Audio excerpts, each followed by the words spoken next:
Hello guys, আসসালামু আলাইকুম। আমি শুভক আপনাদের সাথে আছি বেসিক কম্পিউটার অ্যাপ্লিকেশন কোর্সের সম্পূর্ণটা জুড়ে। আজকে আমাদের যে ক্লাসের টপিক সেগুলো হচ্ছে আমরা কিভাবে একটি কালার করতে পারি পেজকে, একটি টেক্সট বক্স কিভাবে ক্রিয়েট করতে পারি, শেপের মাধ্যমে আমরা কি কি কাজগুলো করতে পারি। আশা করি সম্পূর্ণটা ভিডিও যদি আপনারা সুন্দরভাবে দেখেন তাহলে সম্পূর্ণ ক্লাসটা সুন্দরভাবে বুঝতে পারবেন ইনশাল্লাহ। তো আমরা আর কথা না বাড়ি ক্লাসে চলে যাই। তো প্রথমে আমরা মাইক্রোসফট সফটওয়্যারটি ওপেন করি। আমরা মাইক্রোসফট সফটওয়্যারটি ওপেন করলাম। ওপেন করার পরবর্তীতে আমাদের সামনে এরকম একটা ইন্টারফেস শো করতেছে। এই ইন্টারফেসের ভিতরে আমরা যদি চাই প্রথমে আমাদের একটা পেজকে কালার করব, তাহলে আমরা পেজ লেআউট নামে যে একটা মেনু আছে, এই পেজ লেআউট মেনুতে ক্লিক করব। পেজ লেআউট মেনুতে ক্লিক করার পরবর্তীতে আমরা দেখতে পাচ্ছি এই জায়গায় পেজ ব্যাকগ্রাউন্ড নামে একটি টুলস আছে। এই পেজ ব্যাকগ্রাউন্ড টুলস এর ভিতরে আমরা যদি চাই তাহলে একটি পেজের কালার করতে পারি এবং কি ওয়াটারমার্ক দিতে পারি এবং কি বর্ডার করতে পারি। আমরা যদি প্রথমে একটি বর্ডার করতে চাই তাহলে আমরা পূর্বের ক্লাসের মাধ্যমে বর্ডার করা শিখেছি। বর্ডারে ক্লিক করলাম। ক্লিক করার পরে আমরা দেখতে পাচ্ছি এই জায়গায় দুই ধরনের বর্ডার আছে। একটা হচ্ছে আর্ট রিলেটেড বর্ডার, আর একটা হচ্ছে স্টাইল রিলেটেড বর্ডার অর্থাৎ লাইন রিলেটেড বর্ডার। যদি আমরা লাইন রিলেটেড বর্ডার দিতে চাই তাহলে দেখেন এই জায়গায় যে স্টাইলের বর্ডার দেওয়া আছে, এই স্টাইল গুলো থেকে যে কোনো আমরা একটা চয়েস করতে পারি। ধরেন আমরা যদি এই যে লাইনটা আছে, এই লাইনটা যদি আমরা ক্লিক করি তাহলে দেখেন এই লাইনটাই কিন্তু সিলেক্ট হয়েছে। সিলেক্ট হওয়ার পরবর্তীতে আমরা যদি চাই এই যে বর্ডারটা আছে, এই বর্ডারে যদি কোনো কালার করতে চাই তাহলে দেখেন এই জায়গায় আমরা বিভিন্ন ধরনের কালার আছে। যে কালার আপনার চয়েস হবে ওই কালারে আপনারা ক্লিক করবেন, দেখেন বর্ডারের কিন্তু কালারটা চেঞ্জ হয়েছে। সেম একই ভাবে যদি আমরা অন্য একটা কালার দিতে চাই তাহলে অন্যটাতে যদি আমরা ক্লিক করি তাহলে দেখেন বর্ডারের কালারটা কিন্তু চেঞ্জ হয়েছে। তবে আমরা এই যে একটা কালার আছে এই কালারের বর্ডারটা আমরা রাখতে চাচ্ছি, সেহেতু আমরা এই কালারের যে আহ এই কালারের উপরে ক্লিক করলাম। ক্লিক করার পরবর্তীতে বর্ডারে এরকম একটা কালার শো করতেছে। তো এই যে বর্ডার আছে এই বর্ডারে যদি আমরা সাইজ বড় এবং ছোট করতে চাই তাহলে দেখেন এই জায়গাতে সাইজ বড় ছোট করার জন্য অপশন আছে। যদি আমরা বড় করতে চাই তাহলে এগুলোতে ক্লিক করব, এবং কি সেম একইভাবে যদি ছোট করতে চাই তাহলে ছোট গুলোতে ক্লিক করব। তো আশা করি লাইন রিলেটেড বর্ডার গুলো আমরা দিতে পারবো এবং কি বড় ছোট করতে পারবো, কালার করতে পারবো। সেম একইভাবে যদি আমরা আর্ট রিলেটেড কোনো বর্ডার দিতে চাই তাহলে আর্ট রিলেটেড বর্ডারে ক্লিক করবো। এই জায়গায় দেখেন আপনারা যদি স্ক্রল করেন তাহলে দেখতে পাবেন এই জায়গায় অনেক ধরনের আর্ট রিলেটেড বর্ডার আছে। তো আপনার যে আর্ট রিলেটেড বর্ডার চয়েস হবে ওই আর্ট রিলেটেড বর্ডারে আপনারা ক্লিক করবেন। তবে আমরা আরেকটু স্ক্রল করি।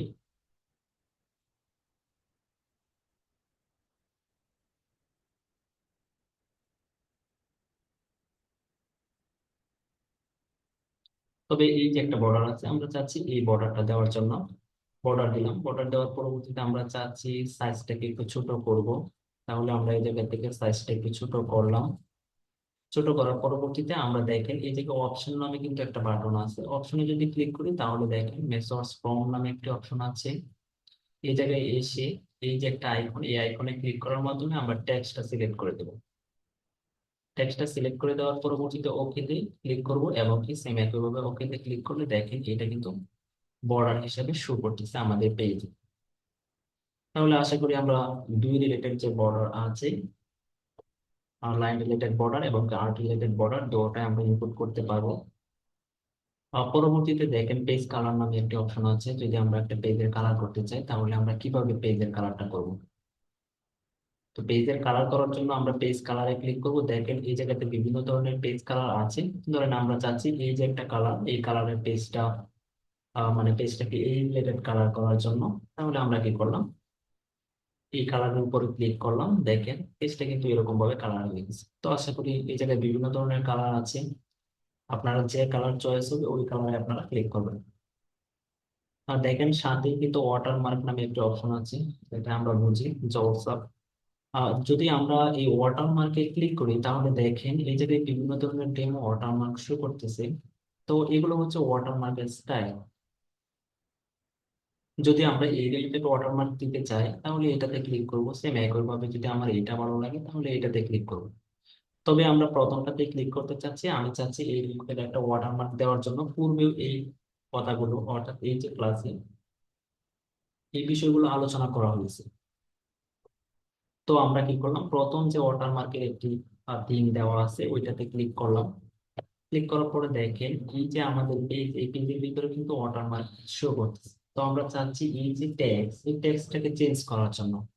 যদি আমরা ট্যাক্সটাকে চেঞ্জ করতে চাই তাহলে কি করব, ওয়াটারমার্কে ক্লিক করব। ক্লিক করার পরে দেখেন এই জায়গায় কাস্টম ওয়াটারমার্ক নামে একটি অপশন আছে। কাস্টম ওয়াটারমার্কে আসার পরবর্তীতে প্রথমেই দেখেন এই জায়গাতে কি ল্যাঙ্গুয়েজ দেওয়া আছে। ল্যাঙ্গুয়েজ অবশ্যই ইংলিশ রাখলাম। পরবর্তীতে দেখেন ট্যাক্স, আমি কি ট্যাক্স রাখতে চাচ্ছি, ধরেন আমার নাম দিতে চাচ্ছি। তো আমি কি করলাম, প্রথমে আমার নামটা ইনপুট করলাম। নাম দেওয়ার পরবর্তীতে আমি যদি চাই ফন্ট চেঞ্জ করবো তাহলে এই জায়গা থেকে ফন্ট চেঞ্জ করতে পারি। তো যেহেতু ইংলিশ ফন্ট, সেহেতু আমরা টাইম নিউ রোমান ফন্টটাই সিলেক্ট করব। আমরা স্ক্রল করি, স্ক্রল করার পরে দেখেন টাইম নিউ রোমান নামে একটি অপশন আছে। টাইম নিউ রোমানে আমরা ক্লিক করলাম। ক্লিক করার পরবর্তীতে যদি আপনারা কালার করতে চান তাহলে কালার করতে পারবেন। তবে আমি চাচ্ছি এই কালারটা রাখার জন্য। এই কালারটা দেওয়ার পরে যদি আমি অ্যাপ্লাই ক্লিক করি, ক্লোজে ক্লিক করলাম, দেখেন আমাদের পেজে কিন্তু ওয়াটারমার্কটা শো করতেছে। তো আমরা পেজের কালার করতে পারলাম, বর্ডার দিতে পারলাম, ওয়াটারমার্ক দিতে পারলাম। এখন আমাদের কাজ হচ্ছে ট্যাগ বক্স। এই যে দেখেন আমরা ইনসার্ট মেনুতে আসলাম, আসার পরবর্তীতে আমরা কি পাইছি, ট্যাগ বক্স। তো ট্যাগ বক্সে যদি আমরা ক্লিক করি তাহলে সেম একইভাবে কিছু ট্যাগ বক্স শো করতেছে। তো এই জায়গায় বিভিন্ন ধরনের স্টাইলের ট্যাগ বক্স দেওয়া আছে। তবে আমরা চাচ্ছি সিম্পল রিলেটেড যে ট্যাগ বক্সটা আছে এই ট্যাগ বক্সে ক্লিক করার জন্য। আপনারা যদি চান এই ট্যাগ বক্স নিতে তাহলে এটার উপরে ক্লিক করবেন। তবে আমরা চাচ্ছি যেহেতু এইটা, তার মানে এইটাতে ক্লিক করলাম। তো ক্লিক করার পরবর্তীতে আমাদের পেজের ভিতরে আমাদের টেক্সট বক্সটা শো করতেছে। এবং কি আপনারা যদি উপরের দিকে লক্ষ্য করেন তাহলে দেখতে পারেন ফরম্যাট নামে যে একটা অপশন, এটা কিন্তু অটোমেটিকলি চলে আসছে। তো আমরা এই জায়গাতে কি করলাম, ধরেন কিছু টেক্সট ইনপুট করি। আহ, ধরেন আমরা এই টেক্সট ইনপুট করলাম এই জায়গায়। তো টেক্সট বক্স নিলাম, টেক্সট বক্স নেওয়ার পরবর্তীতে টেক্সট বক্সের ভিতরে আমরা কি করলাম, কিছু টেক্সট ইনপুট করলাম। টেক্সট ইনপুট করার পরবর্তীতে আমরা যদি চাই শেপটাকে ছোট করব, তাহলে দেখেন শেপটাকে কি করতে পারি, আমরা ছোট করতে পারি। চাইলে শেপটাকে আমরা বড় করতে পারি। তো এই শেপের ভিতরের যে সাদা অংশটা এটাকে বলা হয় ফিল্ড, এবং কি বাইরে যে একটা লাইনের মতো আছে এটাকে বলা হয় আউটলাইন। তো আশা করি আউটলাইন এন্ড শেপ কি বুঝতে পারছেন। তো আমরা কি করলাম, একটা টেক্সট বক্স ইনপুট করলাম। টেক্সট বক্স ইনপুট করার পরবর্তীতে আমরা কিছু টেক্সট ইনপুট করলাম। এখন আমরা যদি চাই একটা শেপের কাজ করার জন্য তাহলে দেখেন ইনসার্টে আবার গেলাম। ইনসার্টে যাওয়ার পরবর্তী দেখেন শেপ নামে একটা অপশন আছে। শেপ থেকে আমি যদি চাই এই লাইন রিলেটেড যে একটা আইকন এটাকে যদি নিতে চাই তাহলে এটার উপরে ক্লিক করব। আবার যদি চাই ওইটাকে নেওয়ার জন্য তাহলে ওইটাকে ক্লিক করব। তবে আমি চাচ্ছি যে এই যে আইকন, এই আইকনটা নেওয়ার জন্য so আমি কি করলাম, এই আইকনের উপরে ক্লিক করলাম।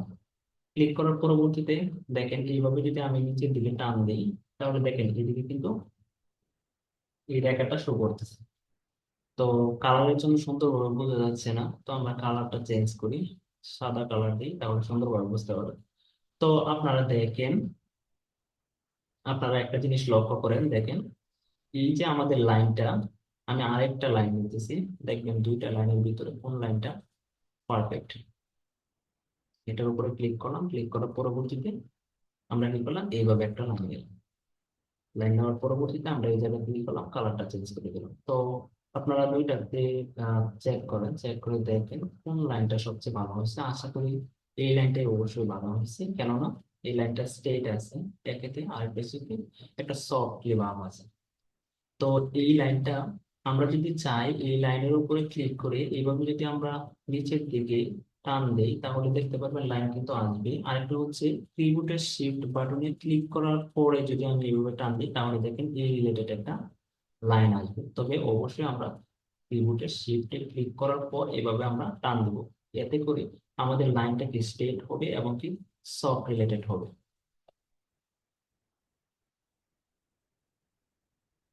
তো আমরা সাইড থেকে একটি লাইন আনলাম, আনার পরবর্তীতে এখন যদি আমরা চাই আরেকটি শেপ নিব। তাহলে ধরেন এই শেপটার উপরে রেখে যদি আমরা কন্ট্রোল+ডি তে ক্লিক করি, তাহলে দেখেন ধরেন এই শেপের উপর রাখলাম।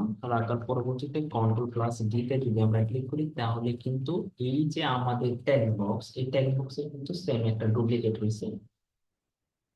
ডুপ্লিকেটটা আমরা এইদিকে রাখলাম। সেম একইভাবে যদি চাই এইটার একটা ডুপ্লিকেট করার জন্য, তাহলে এটার উপরে রেখে কন্ট্রোল+ডি তে ক্লিক করলাম, দেখেন ডুপ্লিকেট হইতেছে। সেম একইভাবে আমরা আরেকটা নিলাম, এভাবে আরেকটা নিলাম। তবে আমরা যতগুলো ডুপ্লিকেট করতে চাই ততগুলো আমরা কন্ট্রোল+ডি তে ক্লিক করি। তো আমরা এগুলো চাচ্ছি মুভমেন্ট করার জন্য। মুভমেন্ট করার জন্য আমরা জানি যে এই যে টেক্সট বক্স, এই টেক্সট বক্সের আউটলাইনের উপরে রেখে যদি আমরা এইভাবে টান দিই, তাহলে দেখেন এই জায়গায় মুভ করতেছে। সেম একইভাবে যদি আমরা এটাকে এইভাবে টান দিই, তাহলে কিন্তু এইভাবে মুভ করতেছে। সেম একইভাবে যদি এটা এইদিকে টান দিই, মুভ করতেছে। তার মানে আমরা যে কোনো জায়গায় কি করতে পারতেছি, টেক্সট বক্সটাকে মুভ করতে পারতেছি। তো এইভাবে আমরা মুভ করলাম। মুভ করার পরবর্তীতে তো আমরা চাচ্ছি শেপ থেকে আরেকটা লাইন রিলেটেড চিহ্ন আনার জন্য শেপ থেকে আমরা লাইনে ক্লিক করলাম। লাইনে ক্লিক করার পরবর্তীতে সেম শিফটে ক্লিক করার পরবর্তীতে আমরা কি করলাম, এদিকে টান দিলাম, যাতে করে লাইনটাকে স্ট্রেট হয় এবং কি সফট হয়। আমরা কি করলাম, এই যে লাইনটা আছে এই লাইনের কালারটা চেঞ্জ করে দিলাম, হোয়াইট রিলেটেড কালার দিলাম। দেওয়ার পরবর্তীতে আমরা কি করলাম, একটু নিচে নিলাম। নিচে নেওয়ার পরবর্তীতে এখন আমরা চাচ্ছি এই যে শেপটা আছে এই শেপটা নেওয়ার জন্য শেপটা নিলাম। শেপ নেওয়ার পরবর্তীতে আমরা কি করলাম, শিফটে ক্লিক করার মাধ্যমে কিন্তু আমরা এভাবে টান দিলাম। দেখেন এটা কিন্তু এরকম ভাবে আইছে। সেম একইভাবে আমরা এটার কালার চেঞ্জ করি। কালার চেঞ্জ করার পরবর্তীতে এটার উপরে রেখে যদি আমরা কন্ট্রোল+ডি দিই, দেখেন আরেকটা ডুপ্লিকেট হয়েছে, আরেকটা দিলাম, আরেকটা দিলাম। যেহেতু আমরা চারটা বক্স, সেহেতু আমরা চারটা ডুপ্লিকেট করলাম, এই জায়গায় রাখলাম। এইটাকে এইভাবে আমরা মুভ করলাম এবং কি এটাকে আমরা এইভাবে মুভ করলাম। দেখেন এটা কিন্তু একটা শ্রেণী বিন্যাসের মতন হয়ে গেছে। তো দেখেন এটার ভিতরে আমরা কি কি কাজ করলাম, একেতে শেপের কাজ করলাম, সেকেন্ডে আমরা কি করলাম, শেপ থেকে কিছু লাইন আনলাম।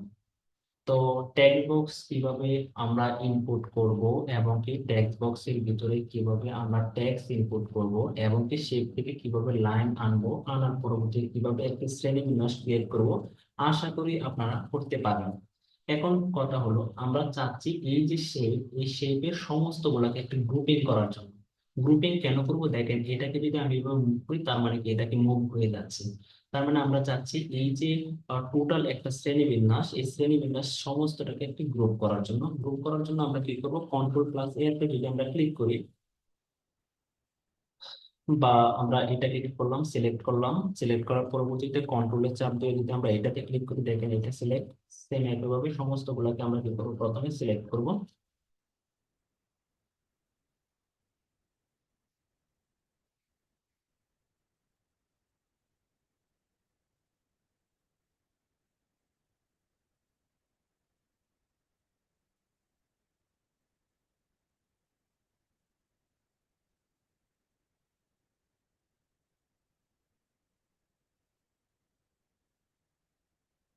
তো সমস্ত গুলাকে সিলেক্ট করলাম। সিলেক্ট করার পরবর্তীতে আমরা যদি এই আউটলাইনের উপরে রাখি, দেখেন স্টারের মতন একটি অপশন আসছে। এখন যদি মাউসের রাইট বাটন ক্লিক করি, তাহলে দেখেন গ্রুপিং নামে একটি অপশন আসছে। আমরা কি করলাম, গ্রুপ করলাম। এখন যদি আমরা মুভ করি, দেখেন সমস্ত গুলো একসাথে কিন্তু মুভ করতেছে।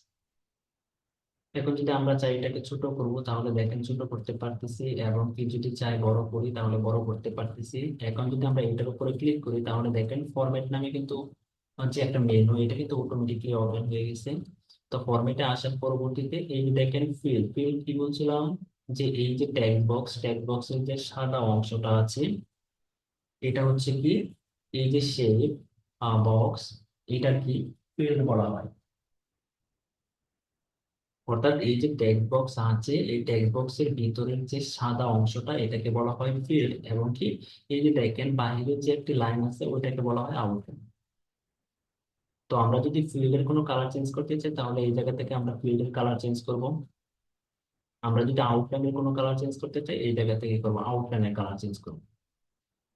আমরা যদি চাই যে এই যে শেপ, অর্থাৎ এই যে বক্স, এই টেক্সট বক্সের যদি আমরা স্টাইল চেঞ্জ করতে চাই, তাহলে দেখেন এই জায়গাতে আমরা বিভিন্ন ধরনের স্টাইল চেঞ্জ করতে পারতেছি। ধরেন আমরা চাচ্ছি এই যে স্টাইলটা আছে এটা রাখার জন্য বা এটা রাখার জন্য, তো আমরা এইটাই রাখলাম, এটা সুন্দর দেখা যাচ্ছে। তো আমরা এইভাবে কি করতে পারি, একটি শেপ ক্রিয়েট করতে পারি এবং শেপের ভিতর থেকে শেপের কালার করতে পারি, গ্রুপিং করতে পারি, শেপের ফিল্ডের কালার করতে পারি,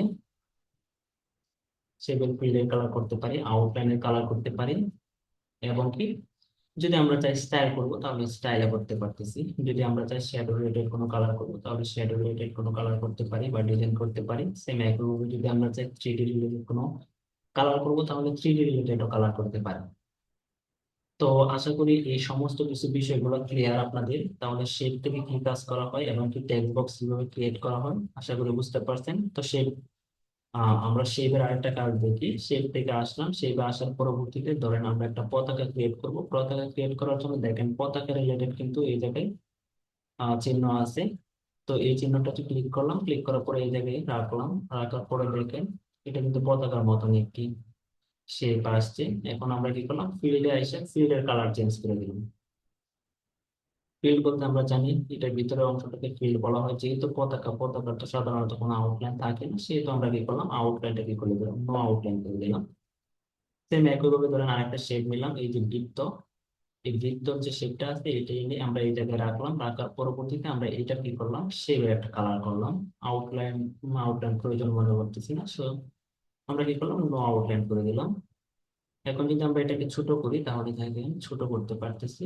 যদি চাই এটাকে বড় করব তাহলে দেখেন বড় করতে পারতেছি। তো আমরা এরকম রাখলাম। রাখার পরবর্তীতে আরেকটা শেপ নেই, ধরেন এই শেপটা নিতে চাচ্ছি। এই শেপটা নেওয়ার পরবর্তীতে যদি আমরা এদিকে এরকম ভাবে টান দিই, দেখেন এটা কিন্তু একটা এরকম আসতেছে। যদি আমরা চাই এটা কোনো কালার করতে তাহলে দেখেন এই জায়গা থেকে আমরা বিভিন্ন ধরনের কালার করতে পারি। তো আমরা চাচ্ছি এই কালারটা রাখার জন্য আরো কিছু শেপ নেই। শেপ নিয়ে আমরা একটা এই শেপ দিলাম। সেম একইভাবে আরেকটা শেপ এদিকে দিলাম। আরেকটা শেপ যদি দিতে চাই তাহলে এইভাবে শেপ দিলাম। তো এই শেপ গুলো যদি আমরা দিতে চাই এবং কালার করতে চাই তাহলে করতে পারবো। এবং কি সমস্ত এটাকে যদি গ্রুপ করতে চাই আমরা জানি কন্ট্রোলে ক্লিক করার মাধ্যমে সমস্ত গুলোকে, সমস্ত শেপ গুলোকে আমরা কি করবো, সিলেক্ট করবো। সিলেক্ট করার পরবর্তীতে আমরা এই যে আউটলাইন, এই যে আউটলাইন, আউটলাইনের উপরে রেখে আমরা গ্রুপিং করে দিলাম। তাহলে দেখেন এটা গ্রুপ হয়ে গেছে। এখন যদি আমরা এটা মুভ করি বা ছোট করতে চাই তাহলে ছোট করতে পারতেছি, এবং কি সেম একইভাবে যদি বড় করতে চাই তাহলে বড় করতে পারতেছি। দেখেন ফরম্যাটে গিয়ে আমরা চাইলে কালার চেঞ্জ করতে পারি। যদি চাই আমরা আউটলাইনের কালার চেঞ্জ করবো তাহলে আউটলাইনের কালারও চেঞ্জ করতে পারি। তো আশা করি শেপ থেকে আরো অনেক ধরনের ডিজাইন ক্রিয়েট করা যায়।